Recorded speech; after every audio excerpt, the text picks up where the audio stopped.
Hello everybody, this is Mr. Morfetto, and I am here with yet another One Piece arc review, part 1 of my Thriller Bark arc review. And I gotta say, I'm having such a good time with this story.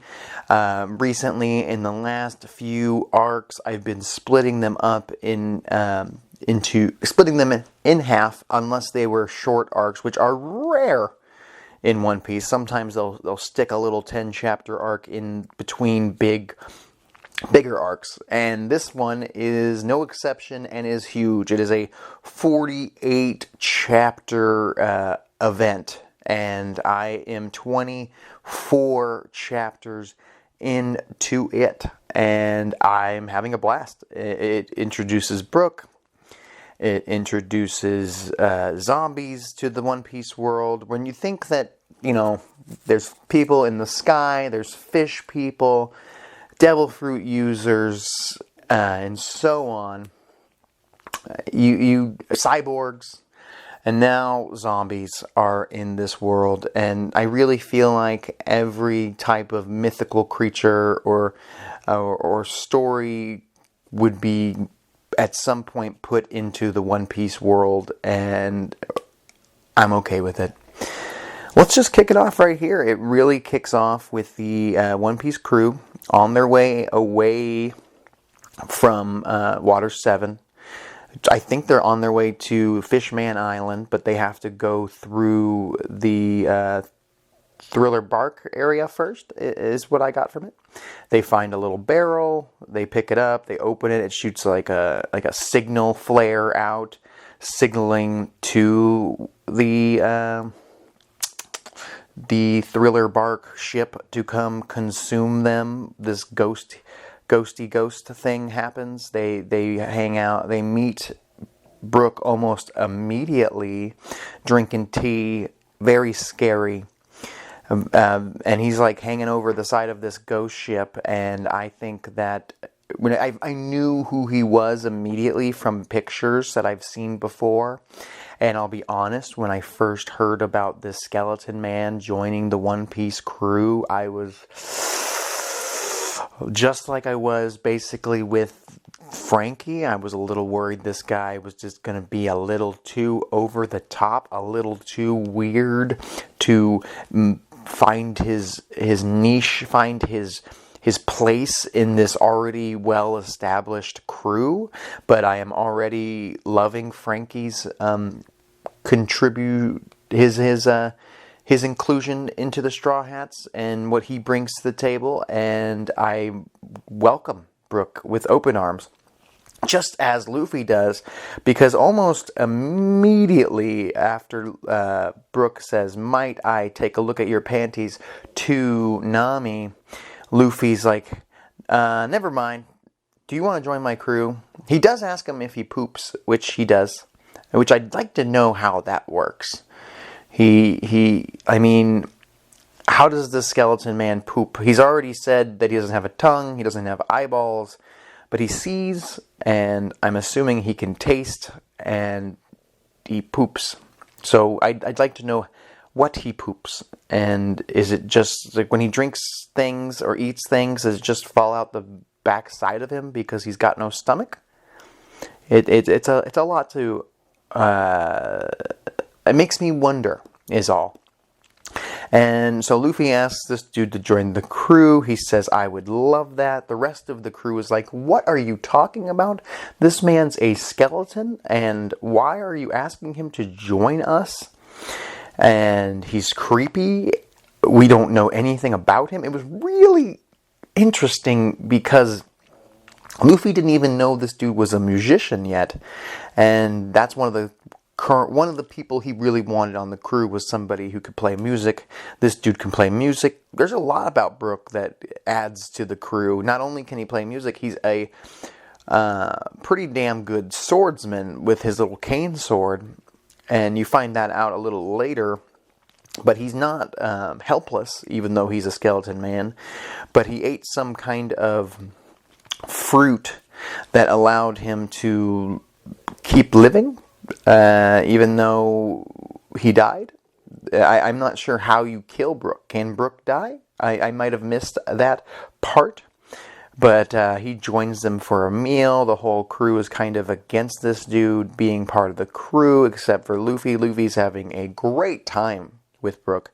Luffy is so accepting of who he is. He's like a skeleton man who can sing. This is great.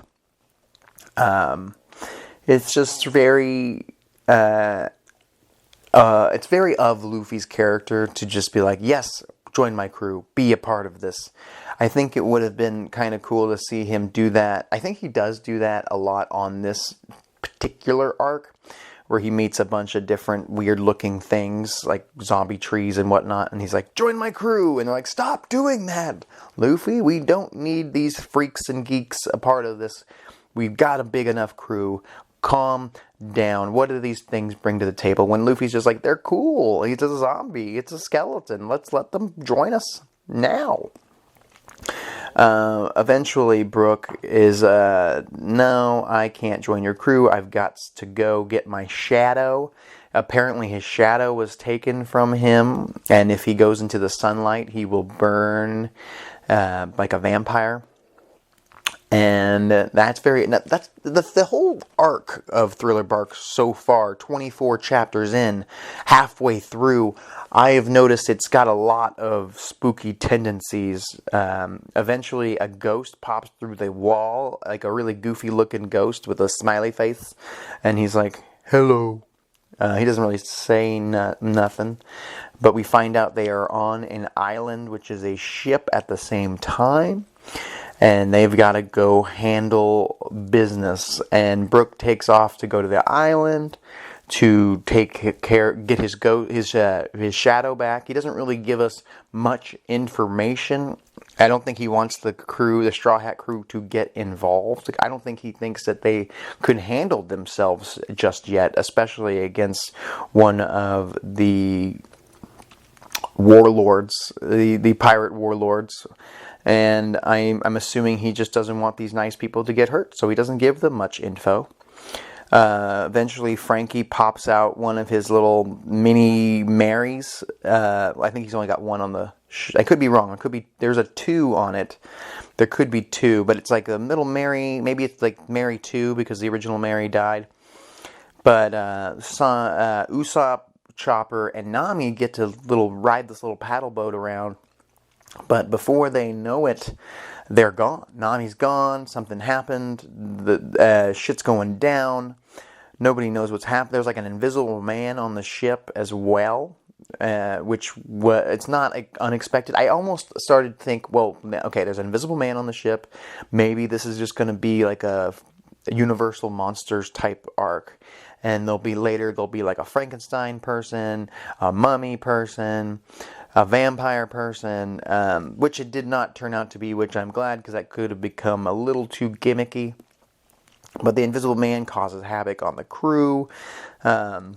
They don't know what to do. This dude's licking Robin and shit. He's a menace to society, I'll tell you that. We cut to Usopp, Chopper, and Nami, who are technically, these 3 are the weakest members of the crew, the Straw Hat crew currently. I would say, compared to the rest of the crew, they have the hardest time handling business with one-on-one opponents. And, I mean, they did very well at Enies Lobby, of course, and Chopper can always bust out his monster point, but I'm sure he doesn't want to do that unless absolutely necessary. And then, of course, sometimes Usopp can be more strategic if he has time to plan. They run into a Cerberus, which has one fox head, which was interesting, chasing them around. And they also run into this like vampire-looking dude. Kind of looks almost like a Muppet or a Sesame Street character. He's like, hey, how about we go to the mansion? There's a doctor there that you might possibly know of, Mr. Chopperman. And that's kind of what happens. Let's talk about the villains of this arc real quick that I've seen so far. Gecko Moria is the main villain. He is I think a former warlord or a current warlord of the sea. A Hogback is a doctor on this island. Absalom is the invisible man, who is kind of like a man who's been genetically or like Frankensteined into part animal person. And Perona, this girl who can manipulate ghosts. These like negative ghosts that can make you feel like shit. These are the main villains of this arc, and they have been entertaining thus far for me. So, back to the story. The Usopp, Nami, and Chopper are starting to think that there's something weird about this island with all these creatures that look a little off, like dancing trees with weird faces and just weird genetically, surgically enhanced animals and shit running around the island. This vampire dude is just telling them, come with me to the mansion. He eventually ditches them in the middle of a graveyard. They have literal zombies start coming out of the ground, and they start coming after them. They don't know what to do. They're being bit by the zombies. Even I was like, oh my god, can they be turned into zombies if you get bit by a zombie? Luckily, that is not the case here. They barely get away from these zombies, and they are forced to go inside the scary, spooky mansion, where they meet a lady named Victoria Sindri, and she starts throwing plates at Usopp. She hates plates. And they also meet Dr. Hogback that I was talking about, this legendary master surgeon who Chopper really wants to meet and learn from and get some like advice from. He's heard about him. He's read about him. He wants to learn new techniques. He's like, what? He's bringing people back to life and shit. What's happening? I don't think he immediately says that, but they kind of put two and two together, and they're like, this dude's nuts. And he looks like a vampire man as well. He's got the sharp, pointy canine teeth and the stitches on the face. But a lot of characters here have these stitches on the body somewhere. It is a little confusing. There is a whole section where Nami is taking a bath and whatnot and gets semi-molested by the Invisible Man, pushed against a wall. It was a little much, if you ask me. And at one point, Usopp and Chopper pop into the room and they see her naked, pushed up against the wall. And she's like, what's going on? And it's funny because Usopp's like, thanks, Nami, for letting us see you naked. And she's like, are you not going to help me here? Shit's going wrong. I don't think they had seen the Invisible Man on the ship, so this is their first encounter. Eventually, Luffy, Sanji, Robin, and Frankie are like, we need to go help our buddies out and get on this island. We can't even leave because they've been stuck they got trapped by like a net, some type of netting.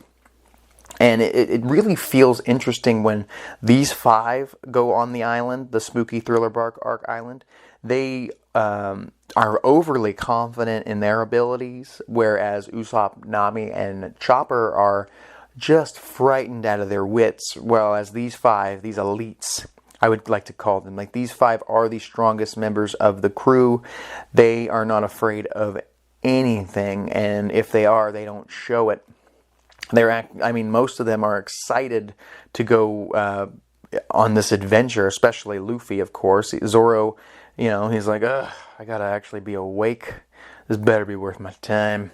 And, Zoro's looking for a new sword as well. As mentioned in the last review, he lost his sword in the Enies Lobby arc at the end there. It was rusted away. I actually just reached that episode in the anime, and it was insane. Much more detailed in the anime.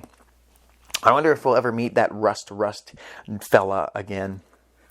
Like I said before as well, and I want to bring this up again just in case you missed it in one of my last reviews. I wish Zoro had taken the elephant sword from Spandam, because Could you imagine if Zoro had, a demonic sword, his original sword from the beginning of the story, and an elephant sword? It would just be wild. And it would change up his fight style. It would give him a new attack where he could include this elephant style attack. I don't know. It doesn't have to be forever.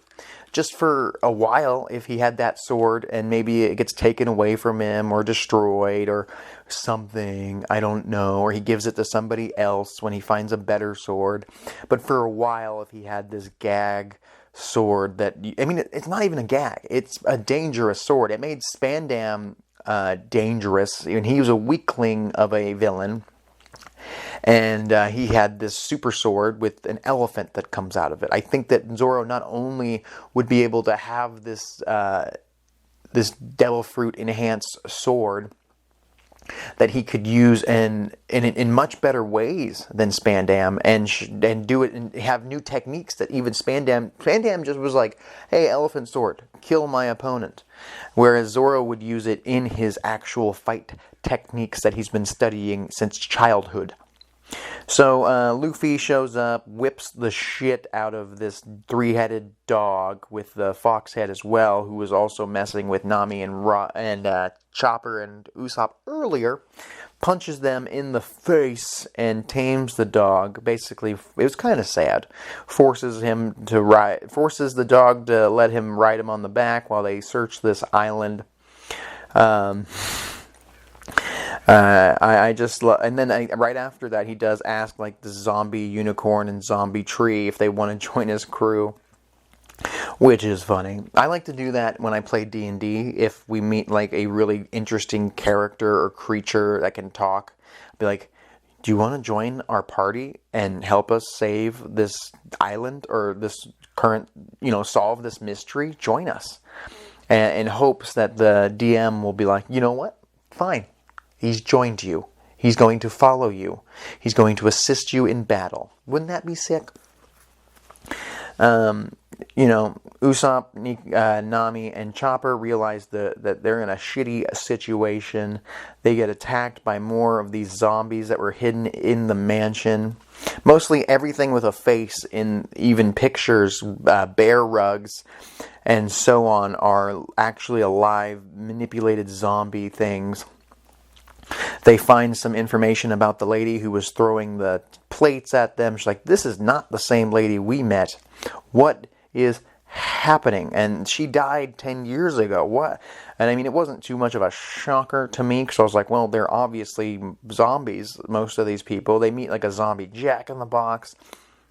And then eventually they run into a swordsman who's very similar to our boy Brook, who knocks them out at some point, but he doesn't kill them. I am interested in that. Like they don't. It's weird because like they don't kill him. This zombie version of Brook doesn't kill any of them, Usopp, Chopper, or Nami, but they like take them out to the graveyard to bury them, or they were going to turn them into cadavers to make more zombies. Not 100% sure. Meanwhile, the 5 badasses of the crew get taken down by these negative ghosts we spoke of earlier. Even Zoro gets taken out by these negative ghosts. They pass through you and you just feel like poop. Luffy says, if I was reincarnated, I want to be a clam. I suck so much, I want to die. I think Frankie was the first one to get hit by the negative ghosts, and he's like, man, I totally suck this week. Everything I do sucks.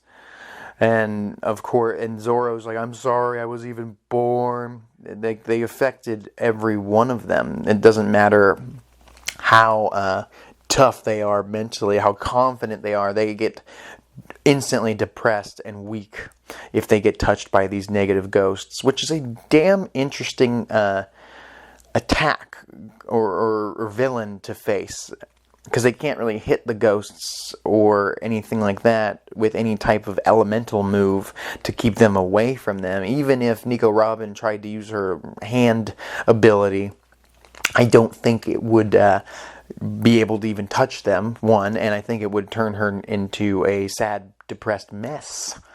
Two, one of the funniest things that ever happened in One Piece happens after this, after they meet the negative ghosts.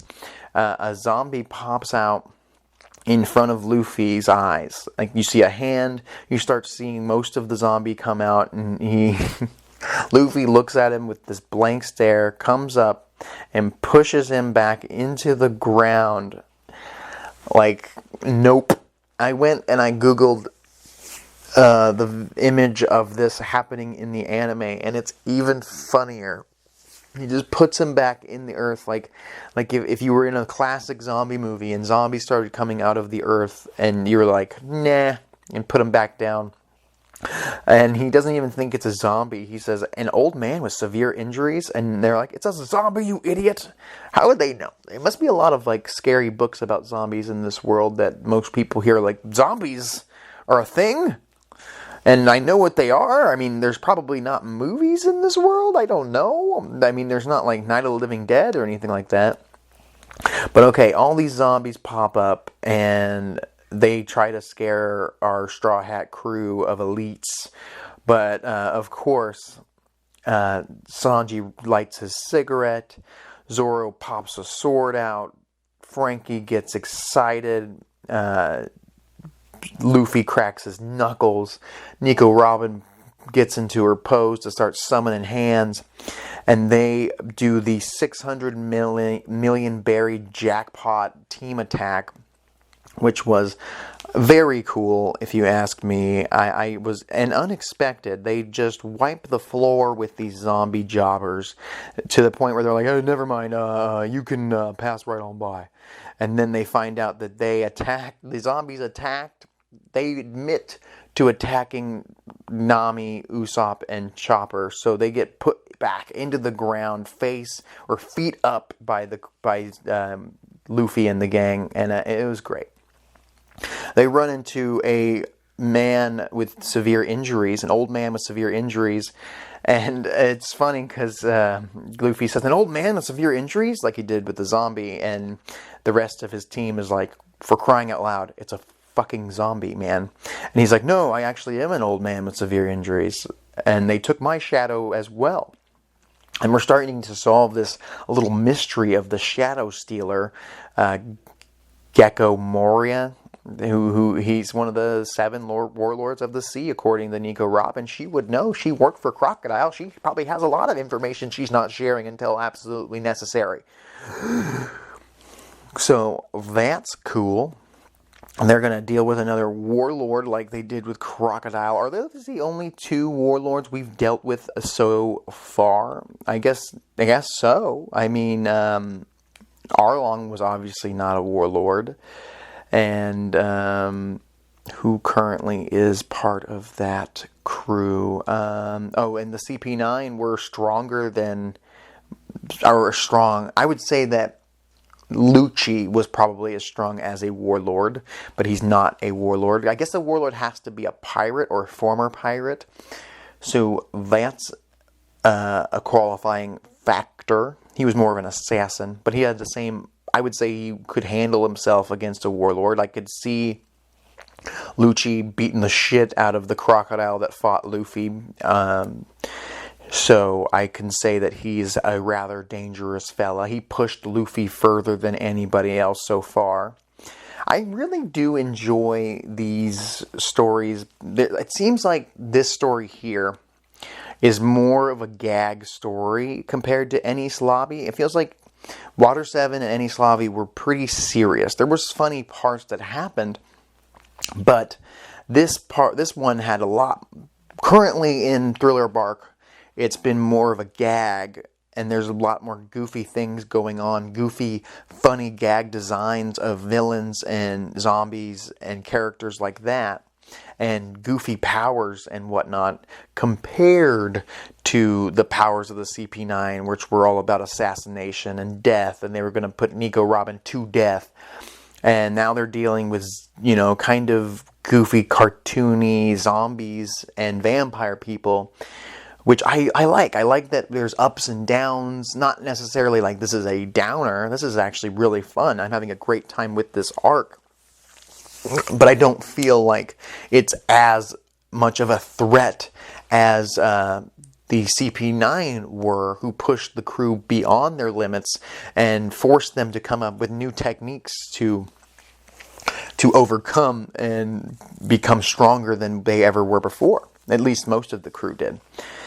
And of course we got to see the Sniper King side of Usopp as well, which was nice.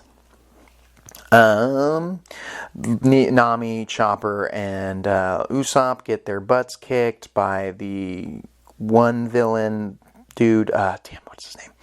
The evil version of the zombie version of Brook. I need to just break it down. This Gecko Moria guy can manipulate shadows, including his own.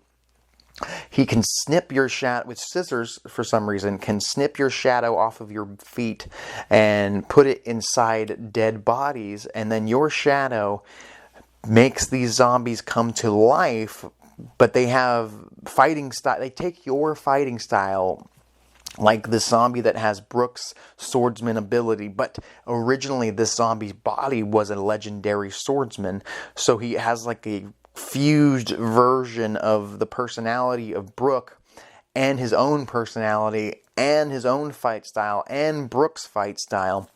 Same goes for when Sanji and Zoro get their shadows snipped off their feet. I just thought that was pretty cool. It's a cool ability and a neat way to bring zombies into the story without just doing the classic zombie tale of bringing back the undead, because these things are sentient, they have feelings, they can say things, they're not brain dead zombies, they do have thoughts of their own. Let's talk about the Ghost Princess Perona, commander of the wild zombies and surprise zombies. She's the one who can summon these little negative ghosts, and she can also project her own ghosts version of herself out of her body, which is interesting. She ate some kind of ghosty fruit, and I think she's pretty cool. She's interesting. Absalom, like I mentioned earlier, the animal blended man who can turn invisible. This dude's pretty cool, and I mean, these guys don't seem, these henchmen of Gecko Moria don't seem as devastatingly dangerous as the CP9, but they have abilities that make them challenging to overcome and makes them life-threatening enemies, and I think that's really cool.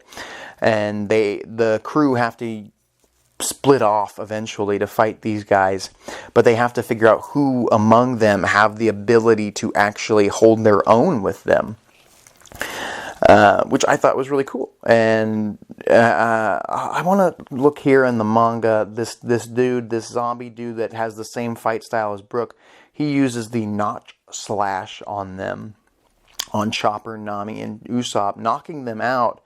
And I think he used the back of his sword or something. I'm curious to why he didn't just kill them then and there when he had the opportunity. He had no reason not to kill them. Is it because that he had some...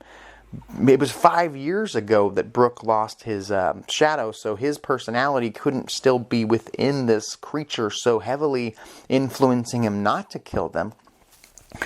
Either way, eventually Sanji and Zoro get captured by the main villain. They take their shadows from them, and we run into different zombies that have Sanji's abilities, his kicking style. He's also in love with all women and will not hurt women, and he's kind of like a little penguin bulldog. And Zoro gets put in, his shadow gets put into a swordsman, or like a knight, I believe, of sorts. There's also this pig lady who's in love with Absalom. And oh yeah, by the way, Absalom, the guy who went invisible and peeped on Nami and physically kind of molested her in a way. He wants to marry her now, and will do anything to force her to marry him. no matter what it takes. And it's a little creepy, for sure, but it definitely gives Sanji someone to overcome, because of course he will not allow this to happen to Nami Swan. Also, for the longest time, I thought that Nami's last name was Swan because of how often Sanji calls her Nami Swan. And I wouldn't be against that. That's kind of a cool name. Do you guys know what Nami's real last name is? Do you want to save me a Googling click to find out? Is it Nami Swan? Because that to me sounds like a legit name for her to have.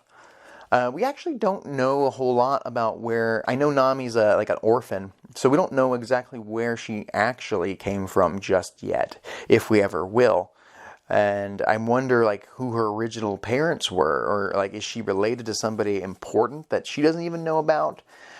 I don't know. It's like she doesn't know about her past, so neither do we. And maybe she doesn't give a shit, because, she was so little when it happened. But it would be interesting to find out where she comes from. Is she from... She couldn't be Nami Swan, because she wouldn't know her actual last name. Either way, there's a funny gag where Luffy puts on a suit of armor, and he's like, who wouldn't want to put on a suit of armor? It's every man's dream to wear a suit of armor. Did you forget about dreams? You got a metal body, he says to Frankie. Your dream, you're right. Forgive me. I don't mean to have an iron heart. After losing what is dear to me, wind blows through the cracks in my heart. Listen to my song.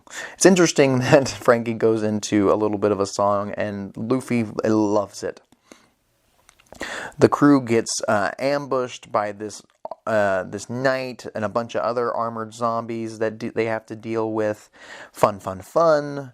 They eventually capture even Luffy himself. And Gecko Moria steals his... Before this happens, though, they do run into this weird Hitler zombie, Jurgoro of the Wind, zombie general, the legendary grumpy old man, a master swordsman who cut a swath through 7,000 pirates just to protect his family. Died at age 59. Either way, this dude shows up kind of dressed like Zoro was when we first met him, sort of with the white tank top gimmick. And he's using 3 sword style like Zoro, so I start to put pieces together, like I've already said. And they start saying, okay, so somehow they can take their spirits through their shadows and put them in these dead bodies. And it seems like the more dangerous the person they take the shadow of is what they take the shadow and put it into a more adept body. And it's funny because they end up putting Sanji's spirit inside, or his shadow inside, like a stupid animal-looking zombie that's pointless, because they thought he was not much of a threat. And I found that to be entertaining, to say the least.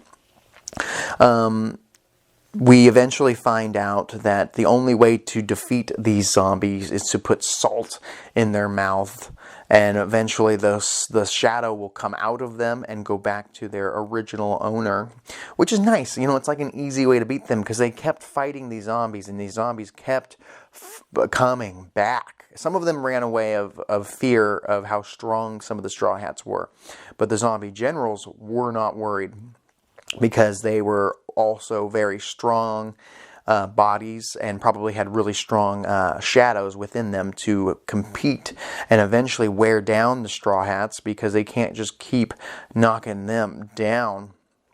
The pig lady tries to come after Nami at some point to kill her, because he doesn't want her to marry Absalom, because she wants to marry Absalom. The Sanji zombie shows up and tries to protect her, but eventually Nami just becomes friends with the pig lady and tells her, you go after your man. No matter what he says, you love him. I support you. It was actually pretty funny. They become like girlfriends. Frankie and Robin and Brook end up fighting this spider monkey creature. Oh my god, I forgot to mention, Nico Robin pops out with these hand wings that she's never done before that makes her fly for like 5 seconds. They're just like hundreds of hands that she manipulates into a pair of wings on her back, which was pretty cool and really makes me think, how far can she push this devil fruit ability? And why can she only do that for 5 seconds? Does it just take so much energy to do so? What is her limit? I mean, I've seen her continuously summon hands in fights before, but who knows how long those fights actually were. Either way, they get the lowdown from Brook finally. We find out this important information about Brook that blew my mind. Honestly, he actually was one of the pirates who left Laboon, the whale that we met way back on the reversed waterfall thing. The giant whale that Luffy ended up fighting. But right before they really started their adventure on the Grand Line, right around the same time they met Vivi, they met this whale. That's how long ago, hundreds of episodes and chapters ago, Laboon, the one who's waiting for the pirates from 50 years ago to come back and see him again and go, I don't know. It's crazy that Brook is actually somehow connected to Laboon, but it also makes so much sense, and it made me go, what the F? I can't believe that they're connecting these two pieces right now. Where it felt like when they first met Brook in this arc that, okay, now he's here and he's part of the crew and for no reason, he's got no cool backstory or he didn't lose anybody special. Turns out he lost his entire crew. He lost his he lost his flesh and blood, and he's now a walking skeleton because of a devil fruit he ate, which he thought had no power. Just didn't allow him to swim. Turns out he's now just this immortal skeleton man. I would really like to know how you kill him, other than throwing him into the sea and watching him sink and just live underwater in this endless hell. I have a feeling that Brook is immortal. Unless there's a way to remove devil fruit abilities, he's just going to walk this earth as a skeleton man for the rest of his remaining life. And he can't even grow hair anymore. From what I read in this arc so far, is his hair is the way it is, this afro from his original body, and he is deathly afraid of losing it because it's one of the only things he's got left that Laboon might remember him from, like remember what he looks like, because he always had this afro. And I think that's just a sad thing. Eventually, like I mentioned earlier, Luffy gets captured. His shadow gets taken off his body and put into this legendary monster of a creature with horns big as a giant, that bigger than the Albath giants from thousands of years ago. This thing awakens, but it's hilarious because this Oars thing is hungry for meat, just like Luffy would be. He punches a wall, even says gum gum, and he's like, I thought my arm was going to stretch. Oh well, I want to go on an adventure. I'm going to be king of the pirates. And I just thought that was pretty cool, and I like that he's got Luffy's personality. And eventually we do find out from Gecko himself that or Gecko, is it Gecko or Gecko? Moria, that these zombies originally take on a lot of the personality of the shadow that's put into them, but eventually it starts to die down and they become more subservient to him. Right now, Oars wants to become king of the pirates, but eventually he will be a slave to Gecko Moria. We see Brook getting his ass beat by this his shadow version of himself. The crew gets back together. This is another hilarious part of this story where Zoro, Sanji, and Luffy are on the ship, all stuck on some chairs and whatnot, passed out. Apparently when you lose your shadow, you're supposed to be knocked out for a long period of time, so then they can shoo you away from the island and you can't come back and get your shadow or cause any issues. And they can't kill you, because if they kill you, your shadow will also fade. So they want you to live on in the darkness, afraid of the sunlight burning you to a crisp. but they don't want you to come back to the island and try and get your shadow back because you're just going to be a nuisance. But they can't wake up Luffy, Sanji, and Zoro, who they absolutely need to defeat their enemies, until they beat the shit out of them trying to wake them up. But eventually Usopp says, "Look, there's a beautiful female swordmaster carrying a lot of meat." And they all wake up one after the other, and Sanji says, "Beautiful female? Meat? Swordmaster?" And it's great. They wake up, they're ready to get revenge. They find out Brook's backstory with Laboon. Everybody's just like, we're going to save the skeleton man. He's going to join my crew, whether I have to force him to. And it's actually a really cool way to incorporate something that's happened before. I just can't believe that they found a way to put these two and two together. Another thing I noticed is that Oda really likes afros, because they have this afro here. They have the ice dude, the admiral with the ice abilities afro looking dude. They had Luffy with his afro when he fought against the Foxy Pirates. I think Oda really wants an afro secretly. One of my favorite parts about when the crew gets back together, like they normally get split apart and whatnot, this midway point of the story, Luffy finds out who the main villain is, who's stealing shadows and whatnot, and Sanji finds out that Nami's in trouble, so he's burning with rage, and he's going to go take out this Absalom guy before he can force Nami to marry him.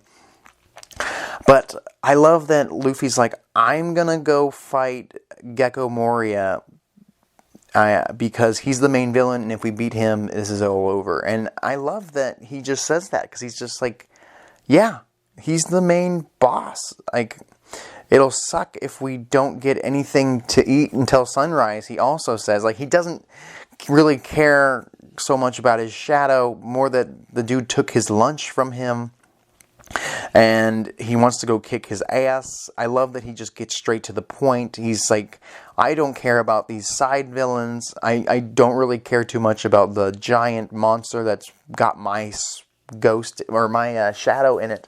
I just want to go beat the main villain. And like in a video game, if you just skip to the main villain, Luffy would do that. He's like, well, why would we deal with these side villains when if we beat the main villain, we're done. We're done here. Let's just do this. Come on. And I think that's cool. So this is when everything gets real exciting. You know, the whole crew's on their way. Mostly Luffy and Sanji blowing their way through jobber zombies. Nobody's going to get in their way. Eventually, giant fucking zombie Luffy shows up and breaks apart, splits the crew up in different ways that they were expecting. I haven't actually reached the part where they fight this Luffy zombie yet. Like I said, I'm 24 chapters in, halfway through this 48 chapter arc. Chopper wants to fight Dr. Hogback, and I think Nico Robin's going to back him up because she's going to deal with the plate throwing lady. Zoro ends up going head to head with Brook's shadow version of himself, who actually turns out to be a hell of an opponent. Their fight is actually just getting started, I guess. Like, I really thought that Zoro was going to wipe the floor with this dude, but it seems like it's going to be more of a challenge. What the last major thing to happen in the middle of this story for me that I remember that really blew me away and was I'm so glad I went all the way to halfway to call this my part 1 review, because I got to see Usopp be a badass against this lady, the negative lady, Persona, or whatever her face is. She can summon these negative ghosts, as mentioned before. And it affects Zoro, it affects Frankie, it affects everybody. The badasses of the Straw Hat crew can't fight her because she's just making them so depressed and sad and weak, and they just want to die. But it doesn't affect Usopp. And I absolutely love that, because Usopp is a pessimist and he's always negative. He says, you guys go on ahead, you guys can't beat her. I'm already extremely negative. I always think we're gonna die, so I can't be affected by her. She's like, I've never met someone so negative that I can't hurt them. And he eventually goes head to head with her. She's running away from him because she's like, what? I can't use my abilities on you, and I could easily take out the strongest members of your crew if you weren't here. What is happening? She eventually sneaks away and becomes an astro projection of herself, like a ghost version of herself, which becomes somewhat of an issue until Usopp uses his mind powers, his Shikamaru brain powers, and pieces together the fact that, oh, she disappeared from eyesight for a little bit. Her real body must be here, and finds the room that her real body's in and starts threatening to destroy it. And she says, wait, don't destroy my body. And he pretends to shoot like one of his deadly fire stars or something at her, but it really was just to stick her to the wall, like a sticky star thing, and then threatens to hit her with a giant hammer, eventually leading to her just passing out, because it turns out to be just an inflatable hammer like we've seen Usopp do in the past during Alabasta, when he was fighting with Chopper against Mr. Four and Miss Christmas. And I thought that was really cool, incorporating something from the past. Just seeing Usopp be a badass for once, giving him his moment, his just desserts, and this was just his time. It wasn't, I really liked that they didn't go, well, this is a girl character, so maybe a girl villain, so she should probably fight Nami or Nico Robin. No, they're like, she's going to fight Usopp because her ability is negativity, and Usopp is always negative, except when he's safe, I guess, where he's overly confident. And he's a really good liar, and he beats her in lying and deceit and being just a pessimist. And he wins. He wins the fight, makes her... I'm assuming we're done seeing her from the story, because she passes out from fear. The last few things we did see in this chapter was Oars beating the shit out of a bunch of zombies because they're trying to take him down because he's steering the ship like he's a captain of a pirate ship, because he basically thinks he's Luffy. He's using the Gum Gum Gatling. I thought that was interesting. Sanji shows up in the last 3 chapters to fight against... Absalom, the Invisible Man, and it's actually pretty insane, too. I don't think that fight's just quite done yet. We find out that dude can also make items individually invisible on his body, so he's got these like cannons on his arms. But we also find out that this dude stole a dream from Sanji, and I was like, does he know this guy? Because it seems like he knew him, but it turns out that Sanji, at one point in his childhood, read a book about devil fruit abilities, and for one, thought they were just myths as a child. And 2, found out that there was a devil fruit ability that could make you invisible. And he found out this dude has that ability, and we also reveal, I'm not sure if this has been revealed before, but I feel like this is the first time I read this, that there's only one version of one devil fruit for each ability out there, and once it's eaten, it's gone. And he finds out that this dude's got his ability that he always wanted, so he could go into the women's restrooms and bathhouses and peep on them, which is creepy. Yet it fits Sanji's story very well. Either way, Sanji realizes, I don't need that, it's stupid, and it was a childish dream, obviously, and I don't feel bad that you have it anymore, but I'm not going to let you take Nami, and I'm going to whip your ass. And he does. He kicks this dude's ass, and the only way this dude's even able to compete with badass Sanji is his cheating invisible ways, and that's really all he can do. Yes, he stole his dream, but he starts using Nami as a way to attack Sanji. He shows that he's a beast. He's been manipulated with lion parts, elephant, the muscles of a bear and gorilla. He's over 600 pounds, but it doesn't matter because Sanji can kick like nobody's business. Sanji gets stabbed in the back with a dagger at some point and doesn't give a shit and kicks this invisible man's ass anyway, even though he had been literally stabbed. So that fight actually could be over here. I really enjoyed Sanji and Usopp's fights, and I'm excited to see how Chopper handles Dr. Hog back. Luffy does go head-to-head with Gecko Moria, having to fight, because the Gecko guy can summon his shadow to help him fight as a shield as well. Eventually, Luffy uses his fighting prowess to trick the guy, and does land a punch, because he's like, you said I couldn't punch you. But yeah. That's really where I left off. I think we also saw that Zoro lost to the main villain. Not the main villain. He lost to Brook's shadow version of himself, but they kind of skipped over the main portion of the fight.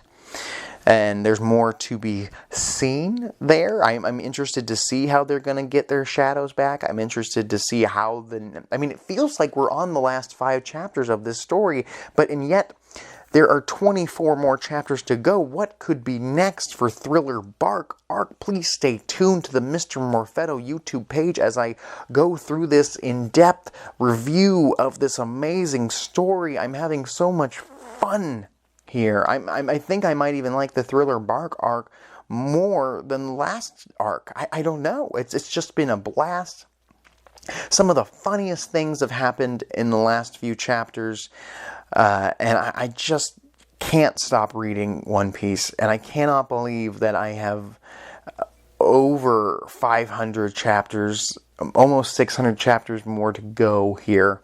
I'm currently on chapter 467. I have 24 more chapters to go for the Thriller Bark arc. I have literally no idea what's next after this. I know that there's a Fishman Island coming up, and that's about it. I know Brook's going to join the crew. I'm excited, people. And I hope you guys are having a good time listening to my excitement.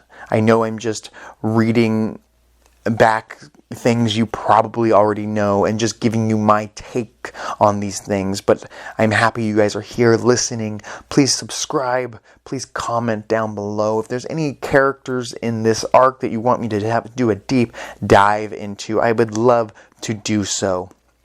I'm Mr. Morfetto, and I will talk to you later.